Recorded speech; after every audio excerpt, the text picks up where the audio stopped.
Welcome to a fabulous Friday of Weather and Ag in Focus. Great to have you joining me. I'm Ag Director Bridgette Readel, and back from Ag PhD Field Day. You can see that on my t-shirt if you're watching on the Lighthouse Commodities live stream brought to us by Lighthouse Commodities. You can watch that on Facebook, YouTube, as well as Acres TV. Speaking of Acres TV, well, that's where I was yesterday. Did the show from there at Ag PhD Field Day. Now, you probably heard the show. You were like, wow, she seems enthused about it. And you know what? I got home this morning, or got home last night, and I was thinking about it this morning. I am so disappointed about Ag PhD Field Day. Not because of anything that they did, but I am so disappointed in myself. Because I'm going to be honest, I was busy. There was a lot going on. I was on the field by 6:30 in the morning. We got there, jumped out of the pickup, ran to the first booth that we were supposed to be at because they have all these speaking tents. Was all set up, did radio, did the first panel discussion at 7:40 a.m. Little after 8, I'm like, oh, I'm clear till 11 o'clock till my next panel. And got a chance to sort of see most of the booths. Didn't get a chance to go into all of them. Stopped and shook hands bunches of times. Visited with a ton of people. But I am disappointed because I missed so many others. I didn't get to every booth. I didn't get to see every product. I had great quality discussions with so many folks, but I just didn't get enough done. So that was on me. And the biggest tragedy, I missed the mini donuts that were being handed out that morning. There were breakfast burritos, mini donuts, kettle corn, ice cream, and a couple of other items as well. And you know what? I missed them all. But the best thing was for everybody who attended was all free and including activities for the kids. There were two separate play areas under tents, so they were in shade for kids to be playing. Play mats, some equipment to move around on, and I don't mean farm equipment. I mean like, playground type things. It was really an awesome setup. Very, very happy to have been a part of that. And again, thank you to Ag PhD Media for Ag PhD Field Day. It was great. Truly, probably enjoyed. One of the best things was the Vanguard Air Squadron flyover, and they brought out some vintage planes to buzz the joint. So great to have that. I told y'all yesterday that I wanted to drive home in rain all the way home. And unfortunately, there was rain, but it quit at about Fargo. So I apparently should have given my street address, or perhaps, I needed rain to fall like in the Hunter Township, but it didn't. So we hope another day. I will tell you, from Beaver, South Dakota to just about the North Dakota state line, I drove in some of the heaviest rain that I have ever been in. To me, it felt like a blizzard where you just tried to see the white lines and stay between them so that you knew you were in your lane. It was coming down that hard and fast.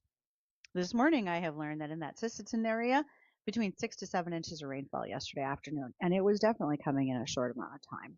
So, one of our listeners just texted me and she said, "Big loss, you missed the mini donuts." I know.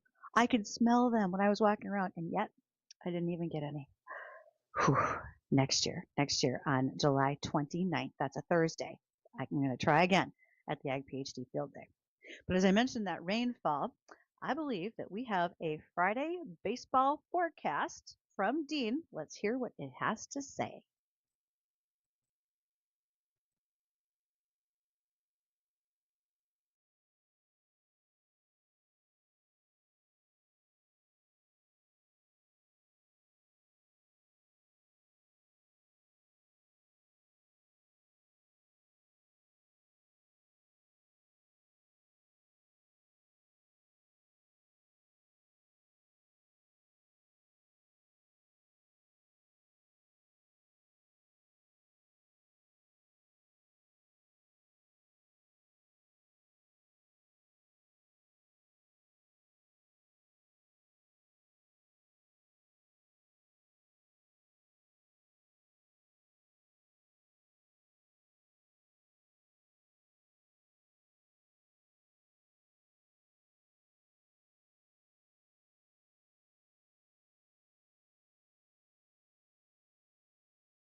Well, thanks to an alert listener, she sent me a message that a half inch at least east of Hallock, Minnesota yesterday. Hey, good for you guys picking up a little bit of rainfall.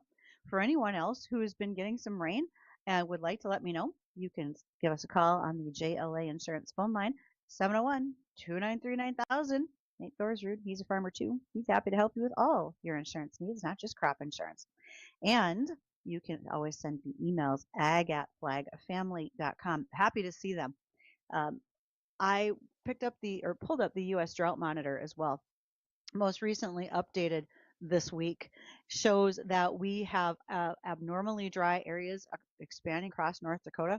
Much of North Dakota is in that. The northwestern Minnesota area looks a lot like North Dakota as well, where we've got some severe drought areas. We're in D2. There's a pocket here that borders the North Dakota, Minnesota, Red River valleys, and also the Arrowhead of Minnesota shows that drought area. Down in southwestern North Dakota, a bit of an L shape bordering Montana and South Dakota, those folks are absolutely in that D2 severe drought. We haven't hit extreme when talking to producers from Colorado, the panhandle of Nebraska, parts of Kansas. They are seeing some very extreme drought conditions. Thankfully, we are not quite there yet.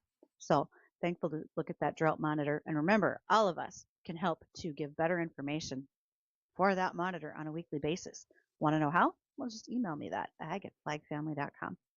One little item to keep in mind, Minnesota Department of Agriculture has announced the opening of another round of down payment assistance grants. This is a grant program. They've got $1.6 million to help pay down payments and give money to farmers to help purchase their first farm. They are $20,000 grants intended for the purchase. And so far, the program's assisted over 130 different farmers in the last 5 years. $20,000. That can be a lot of money. Many will say it's not a huge amount of money when it comes to buying land, but it's $20,000 more than maybe you had before this whole process started. And again, to get you on some of those first acres as a farmer, certainly worth your time to keep that in mind and want to be a part of it. One more thing to keep in mind, ladies and gentlemen, we are getting close to harvest. In fact, wheat harvest has certainly started in a number of areas. I saw quite a few combines roll up and down I-29 in the last couple of days. Grain bin accidents. We're not getting away from them. We still see them happening. Over half are fatal, whether it's an entrapment, whether it is an entanglement with an auger, live PTOs, and so much more. So about 20 to 40 people die in grain bins annually. About half of all accidents, 50%, are in the really bad situation and category. So let's try to keep that safety in mind as we're working around that equipment. And if you have new young drivers, give them a little education more than, don't worry, just get in and drive it. Let's make sure that we're operating in a safe way so that we don't increase any of those numbers when it comes to farm safety and particularly concerns with grain bins. More to come. Later on, we are going to be joined by North Dakota Ag Commissioner Doug Goehring. We're going to talk about some of the pride of North Dakota when it comes to our fairs and so much more. And I've got lots of headlines to touch on. Well, stay tuned. After the livestock report from the American Ag Network, we will return.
maybe later on this season, you're thinking, I need to build a machine shed. I got to put some equipment underneath a roof.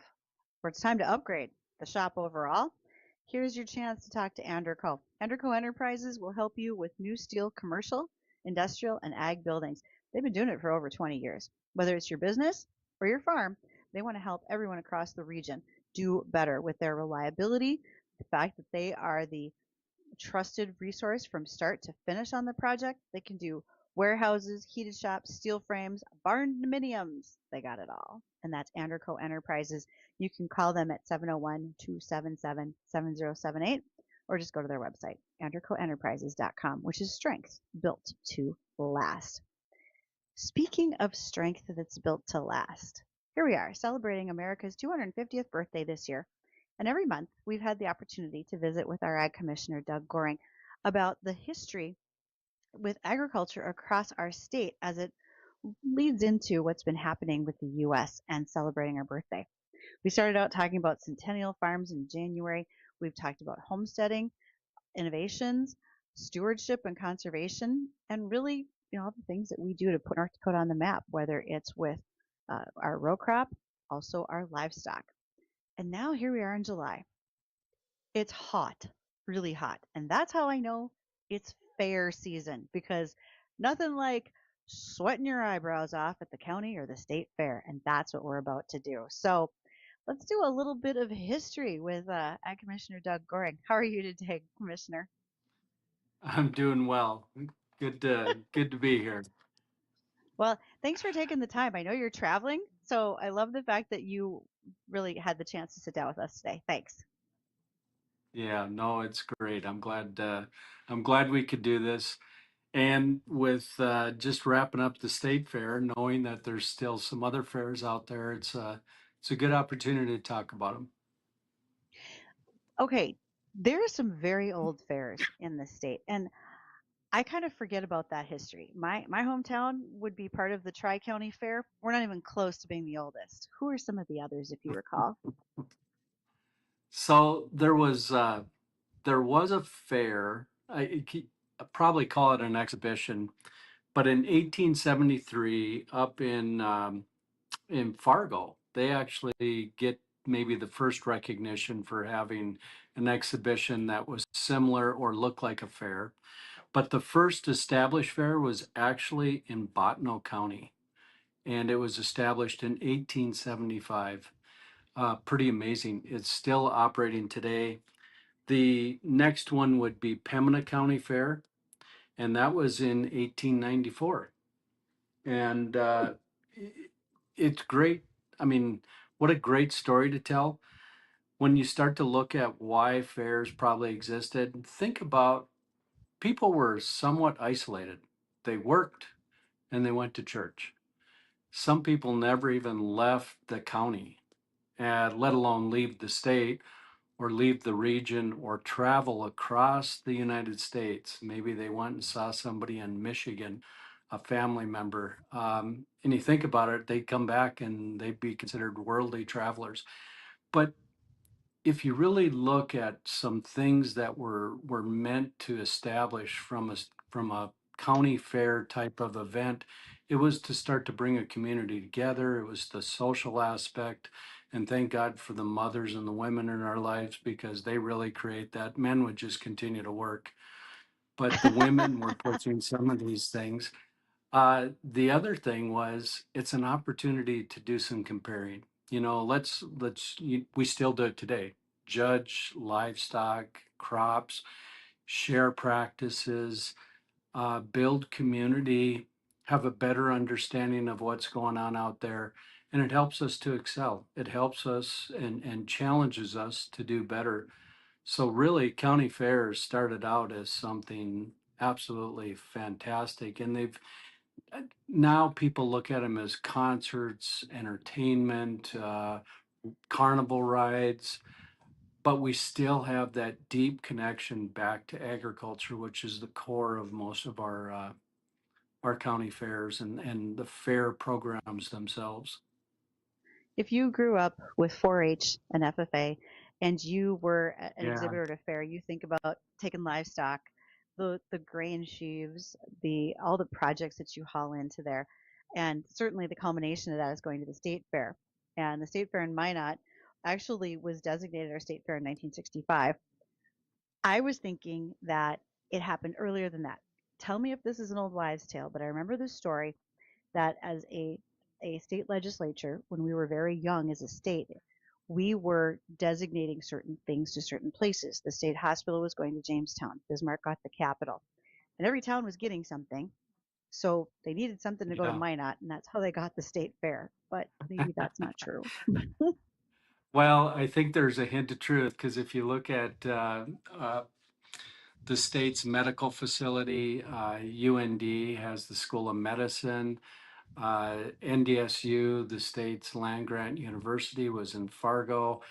The capital ended up in Bismarck, so you don't get anything else after that. But yes, I think there was some compromise, and given the fact that even though the Ward County Fair actually didn't start till 1922, I believe it was, they were designated the official state fair uh, presence in North Dakota in 1965. So yeah, just a little over 60 years, and they get to host that. They get to bring in all of the exhibitors, all of the youth. I mean, when you look at it, you're spot on. FFA and 4-H. I mean, think about that. I remember showing at FFA and or for 4-H and a little bit at FFA. Um, the excitement and the anxiety, but it really taught Mhm. our kids quite a bit. It taught them how to compete, it taught them how to break out of their shell, to do public speaking, to look at reporting, to understand what they're doing. We're creating young people into young adults and adults that can run businesses, operate, be successful in life. A lot of this was established just to make sure we laid the right groundwork, and we started to have them build community and do networking and really understand the whole process, and that there is this framework that we live in our communities and in our state and in an industry, and do our best to function and communicate with each other. We have the opportunity today to visit with Ag Commissioner Doug Goehring a lot about the fairs and the history of what we do within the state to highlight our agriculture, not only with youth, but to our consumers, because they get to see us at the fairs and shows that happen. We've got some more questions and some fun ones coming up too for Commissioner Goehring. So we'll check on the news and return to Weather and Ag in Focus.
Today on Weather and Ag in Focus, we have the great pleasure of being joined by North Dakota Ag Commissioner Doug Goehring. And we are going through some history, if you will, as we celebrate America's 250, but there's history within the state about celebrating our agricultural heritage. One of the ways we've done that is with a number of fairs, county, state, and otherwise in the region. Commissioner Goehring, I heard you say earlier you were showing livestock at the fair as a kid. Was there something traumatic? Is that why you don't have livestock on the farm today? Well, we do have livestock on the farm. My son pretty much manages his herd, but I had to get rid of the cows because the job is just too taxing. You can't be out there calving a cow when you're supposed to be in a meeting in Washington D.C. or you got meetings uptown and all of a sudden you have to look and tell someone, "Oh, I'm sorry, I got to go home because I got a calf dropping, or I got a cow that has to go to the vet." There's a great deal of responsibility. I learned that a long time ago, probably because of my dad and 4-H. But yeah, there's so many good things though when you think about giving responsibility to our youth. And FFA and 4-H have done that so well, and those fairs are opportunities to showcase that and really teach them about short-term, long-term planning. Um, there's so many good things that come out of them, and I'd probably say this to Bridget is that think about all the things that exist in our lives, things that happened years ago. How resilient are fairs? I mean, they've Hmm. managed economic downturns, the Great Depression. They've lived and managed through droughts and wars, and it's amazing.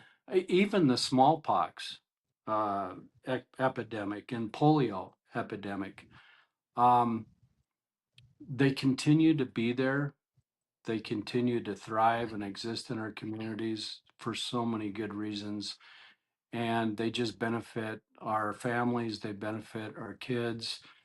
And as long as we keep them pure in that fashion, I think they'll continue to do that because they bring an educational component. They give us an opportunity to excel and to work with others, and really they become the highlight of what most of our communities are. And hopefully when we have state fairs, they really showcase what it is the state offers to the rest of the world. I think this is an opportunity for educational moments. You have folks that are fairly urban, 84% of the US is urban, that are walking through the barns and they don't know what's going on with the animals. They don't know what's happening with some of the exhibits. And so it gives our students and their parents to answer so many great questions to those young folks who aren't really sure. I remember as a kid being at the state fair and hearing a little guy beside me ask his mom, "Why are those sheep wearing their bathrobes?" Well, they've just been washed to go to the show ring, so they were literally wearing little robes to keep them clean. But what a great moment for someone to explain to him what they were doing. So there's so many opportunities for that at the state fair too. Any fair. Yeah, no, that is so right. When you walk through things that just seem common sense to us, can you imagine if you just removed yourself, put yourself in someone else's, shoes and looked at what is going on around here? They're how come they're putting that hairball on the end of that tail on that steer, and why are they doing that to that horse? But you think about the skills, think about the responsibilities, think about everything that you're trying to show with the complexities of that animal. And there's so much pride in it when you see these kids, especially if they're doing the showmanship part of it. They're showing off some of their skills and talents, and they're exhibiting their animal. Or we know, let's not forget the crop side of it. There's people that put a lot of care and management into that and how they're displaying those crops. They can tell you how they're grown, what they did, what the fertility program was, how they treated it. They can tell you things about the commodity they're growing and how they benefit society. No different than some kid that really took an active interest in beef can break it down and start to tell you what all the different components of that beef animal provide to us as a society and as people. Um, it's just amazing. I love listening to them. They light up, their eyes just glisten. They talk with such excitement. Sometimes they might talk so fast they're stumbling over their own words, but it's so great to just watch and see. Just having Yeah. wrapped up the state fair in Minot, and there's so many others. We just had the Red River Valley Fair. There's more county fairs coming along. My home fair, the Tri County Fair, just had its 100th anniversary. Have you Yeah. heard any stats from the state fair about their ag in the classroom or the ag acre exhibits that were hosted there? Yeah, we did.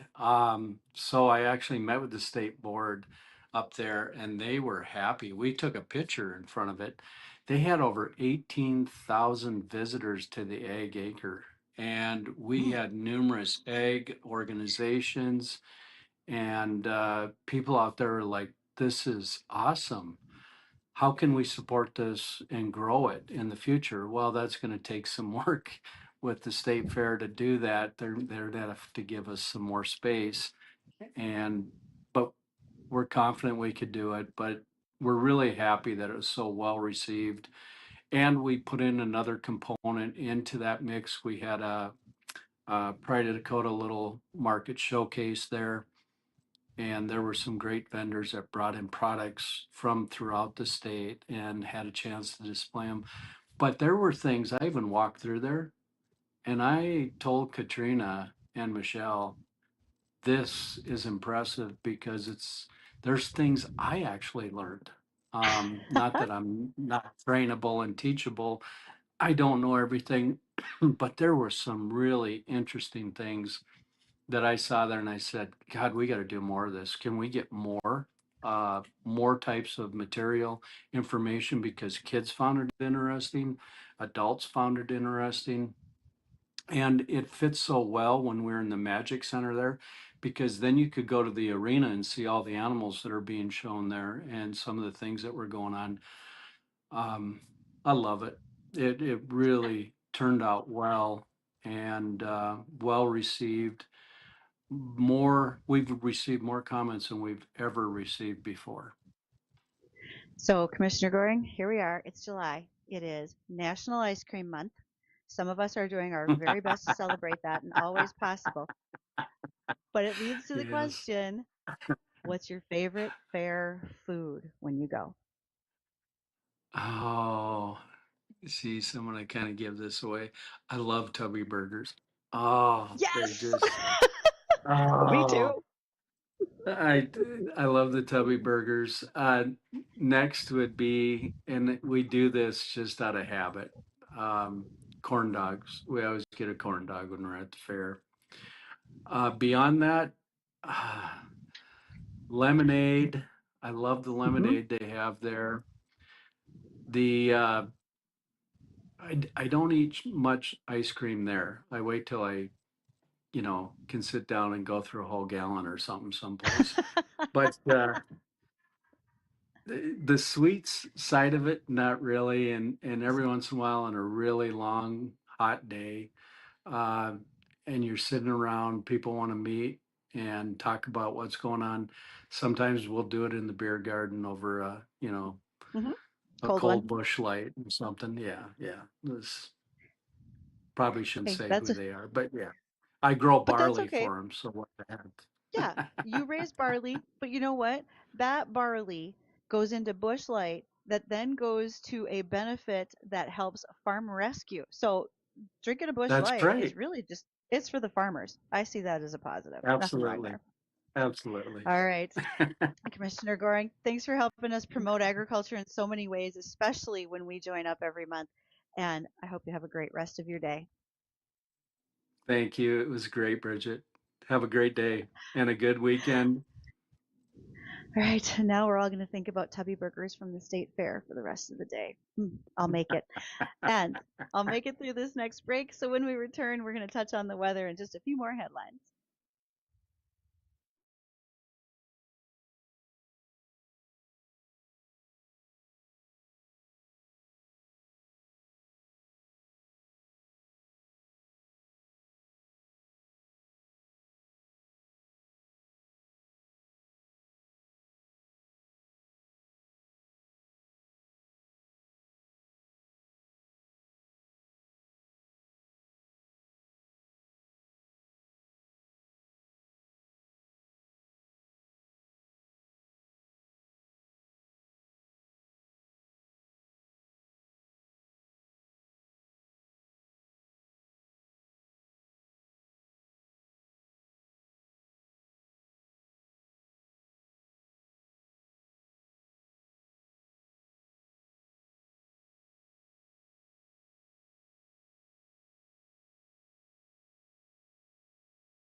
Well, whether it's baseball or softball, you're probably heading to some sort of a ball game this weekend.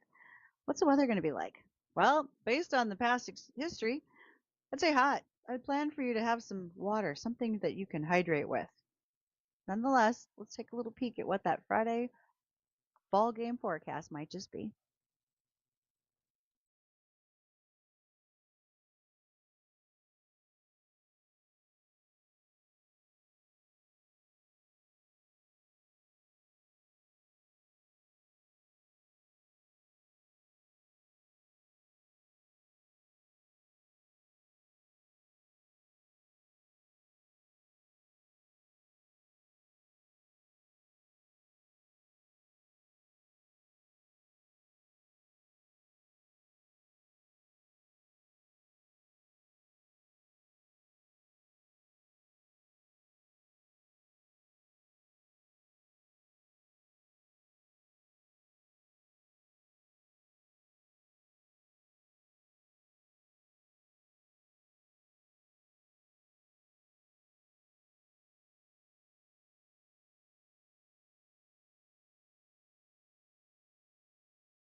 As we look at some headlines that are going on in the region, a couple of things.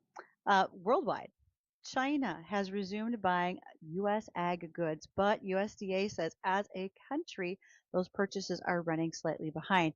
The agreement that was signed in May, the two countries had a prorated schedule of what was going to be bought and when. China should hit $11.8 billion by the end of the year. And so USDA is forecasting and looking at what current purchases are, how they're trending towards evaluating and basing it on getting to that 11.8 number, 11.8 billion. China has committed to buying roughly $30 billion in US ag products each year for over the next 3. So that includes 25 million metric tons of soybeans, 17 billion in other products. And so far, USDA is not worried, but it does give the U.S. a benchmark so they can hold China accountable because they have an upcoming summit in September to have further conversations. There has been an uptick in the purchases of U.S. soybeans, sorghum, and timber from China. So that's an interesting combination of items. Something to be thinking about, mind you. Um, I don't know how often any of you think about this, but I listened to a podcast the other day, and they very specifically, every time they said a price, they said in US dollars, because US dollar really has become the world's reserve currency. Have you ever wondered how or why that would have happened? Well, back in July of 1944, as the world came out of World War II, 44 countries had just participated in the Bretton Woods Conference, and that was to stabilize the post-war global economy and really better move around international trade. They wanted to facilitate what that would look like. So the conference led to the establishment of two organizations, the International Monetary Fund and the World Bank, which continue to have very significant impacts on global economy. And so when we talk about agricultural goods, we always use the US dollar in that discussion. And the US dollar is the world's reserve currency because of a US economist. The engineers of this Bretton Woods system were the economists John Maynard Keynes and Harry Dexter White. And they championed the US dollar. So with this system, members were required to establish a parity of their national currencies in terms of the reserve and to maintain those exchange rates within plus or minus 1% of that parity. So Moving forward, on paper, the countries were brought together primarily to help regulate and promote international trade across borders, and those who attended the conference were really trying to bring that world back together. But it was during that conference that we were able to see the maneuvering of the US dollar being the benchmark for the currency. Things have changed in time for the fact that, like 1971, concerned that the U.S. gold supply was no longer adequate to cover the number of dollars in circulations. The U.S. dollar was devalued in relative terms to gold. And after a run on gold reserves, Nixon actually declared a temporary suspension of the dollar's convertibility into gold.